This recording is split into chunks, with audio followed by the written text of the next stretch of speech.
This channel does not promote any violent, harmful, or illegal activities. All content provided by this channel is meant for an educational purpose only.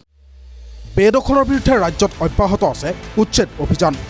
ধুবুৰীৰ চাপৰ আৰু গোৱালপাৰাৰ হাছিলা বিলৰ লগতে কেইবাটাও স্থানত ইতিমধ্যে উচ্ছেদ চলাইছে প্ৰশাসনে অবৈধভাৱে বসতি স্থাপন কৰা একাংশ লোকক উচ্ছেদ কৰা হয় সেই স্থানৰ পৰা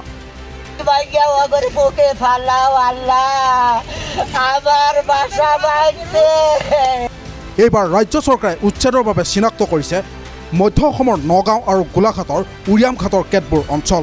একাংশ সন্দেহজনক লোকে এই অঞ্চলসমূহত চৰকাৰী ভূমিত অবৈধভাৱে বসতি কৰি থকাৰ অভিযোগ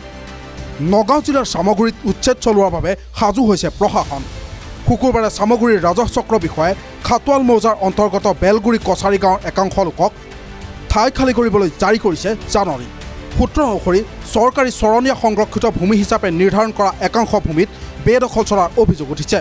ইতিমধ্যে জৰীপৰ অধীনত দাগ নম্বৰ 3, 528, 506, 505 আৰু 604ত বেদখল চলাৰ অভিযোগ ৰাজহুৱা ব্যৱহাৰ আৰু পৰিৱেশ সংৰক্ষণৰ বাবে নিৰ্ধাৰিত এই মাটিসমূহ স্থানীয় বসতি প্ৰধান লোকে অবৈধভাৱে কৃষি কাৰ্যৰ বাবে ব্যৱহাৰ কৰা বুলি জানিব পৰা গৈছে জাননীখনত আৰু কোৱা হৈছে যে নিয়ম মানি নচলাৰ বাবে চৰকাৰী নীতি নিয়ম আৰু আইন বিধান অনুসৰি উচ্ছেদ কৰা হ'ব বেদখলকাৰীয়ে স্বেচ্ছাই ঠাই খালী নকৰিলে কঠোৰ ব্যৱস্থা গ্ৰহণ কৰা হ'ব বুলিও সকিয়াই দিয়ে কৰ্তৃপক্ষই ইফালে উচ্ছেদ চলিব বুলি খবৰ ওলোৱাৰ পাছতেই গোলাঘাটৰ উৰিয়ামঘাটৰ পৰা তালি টোপোলা বান্ধি আন ঠাইলৈ ঢাপলি মেলা দেখা গৈছে একাংশ লোকক চৰ্চিত খবৰ অনুসৰি উৰিয়ামঘাটৰ পৰা বহু লোকে নগাঁৱৰ কেতবোৰ অঞ্চললৈ গতি কৰিছে বেদখলকাৰীয়ে স্বেচ্ছাই স্থান এৰি গ'লে উৰিয়ামঘাটত উচ্ছেদ স্থগিত ৰখা হ'ব বুলিও কৈছিল মুখ্যমন্ত্ৰীয়ে যোৱা কেইমাহমানত বিভিন্ন জিলাত এনেধৰণৰ উচ্ছেদ চলা দেখা গৈছে যাৰ ফলত প্ৰায় স্থানীয় প্ৰতিৰোধ আৰু ৰাজনৈতিক সমালোচনাৰ সৃষ্টি হৈছে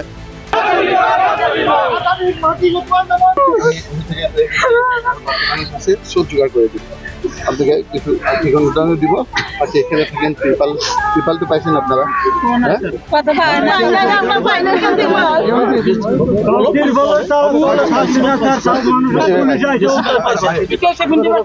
উচ্ছেদক লৈ ৰাজনৈতিক মহলতো দেখা গৈছে তীব্ৰ প্ৰতিক্ৰিয়া বিৰোধী দল কংগ্ৰেছ AIUDF আৰু ৰাইজৰ দলে উচ্ছেদৰ বিৰুদ্ধে ব্যাপক প্ৰতিবাদ কৰা দেখা গৈছে ধুবুৰী আৰু গোৱালপাৰাত উচ্ছেদিত কাষত ৰৈ চকুপানী টকা দেখা গৈছে বিধায়ক অখিল গগৈ আৰু কংগ্ৰেছৰ সাংসদ ৰকিবুল হুছেইনক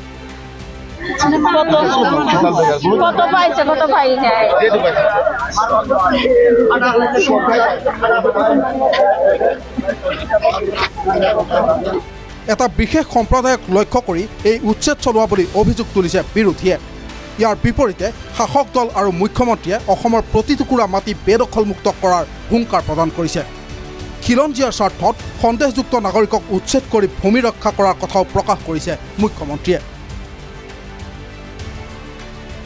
news desk report TV9 Assam